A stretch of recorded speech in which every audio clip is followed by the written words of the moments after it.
الحلقات تحفظني بآيات من القرآن. هي الحلقات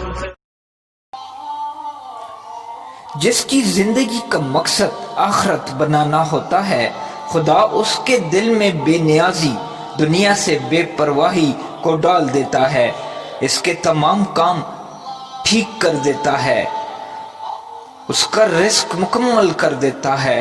جس کا سب سے بڑا مقصد دنیا کمانا ہوتا ہے، اس کی دونوں آنکھوں کے درمیان فقیری کو رکھ دیتا ہے، اس کے تمام کام خراب کر دیتا ہے. پھر اس کو دنیا سے صرف اس قدر ملتا ہے جو اس کے لیے تقسیم کیا گیا ہے، اس سے زیادہ کچھ نہیں ملتا.